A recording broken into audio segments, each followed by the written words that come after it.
Donc Gauthier et Sophie, ce matin vous nous avez présenté un sujet autour du Guillain-Barré, en fait un diagnostic différentiel, quelque chose qu'il faut savoir évoquer devant un Guillain-Barré qui a peut-être des particularités, une présentation spéciale, Gauthier C'est peut-être. ça, on a vu un patient dans le service qui présentait un tableau qui ressemblait beaucoup à un Guillain-Barré, mais avec quelques éléments atypiques, notamment le fait que le déficit était asymétrique, qu'il y avait un gros tableau de douleur lombaire qui était au premier plan, avec des troubles sphinctériens particulièrement marqués. Il s'était présenté plusieurs fois aux urgences pour des douleurs lombaires, rétention aiguë d'urine, constipation, avant de développer le déficit moteur. D'accord. Un déficit moteur aréflexique, Voilà, qui était aréflexique. quand même avec des avec caractéristiques, une atteinte des paires crâniennes, quelque chose totalement, qui faisait voilà, très c'est ça. finalement un Guillain-Barré ascendant, Voilà, c'est ça. mais asymétrique. Mais asymétrique, avec ces douleurs qui étaient plutôt au premier plan chez Et ce puis la patient. ponction lombaire, là, Et la ponction patatras. lombaire, c'est ça, qui montrait, en plus de l'hyperprotéinorachie qui était importante, une hypercellularité qui était énorme, jusqu'à 8200 blancs dans la ponction lombaire. Donc à ce moment-là, petite révision du diagnostic.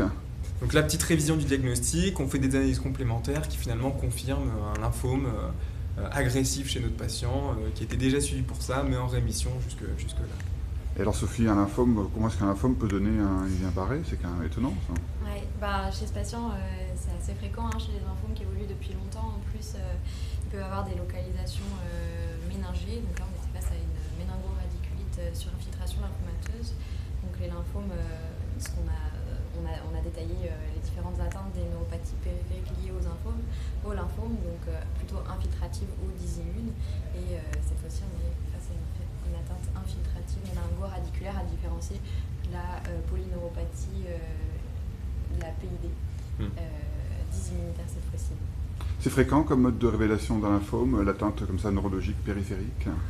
Oui, alors ça dépend vraiment du type d'atteinte, mais soit ça précède, soit au contraire, c'est au cours de l'évolution chronique du lymphome qu'elles sont mises en évidence. Dans les atteintes dysimmunitaires, c'est vrai que comme c'est lié très fréquemment à un composant monoclonal, c'est plutôt au cours de l'atteinte, lorsqu'il y a une prolifération monoclonale, que mettre en évidence une atteinte liée à la protéine en tant que telle, donc soit par dépôt amyloïdien, cryoglobulinémie, ou infiltration, ou atteinte pathologique liée à l'immunoglobuline en tant que telle, dans les anticorps anti-MAG. D'accord. On a tout dit. On a tout dit.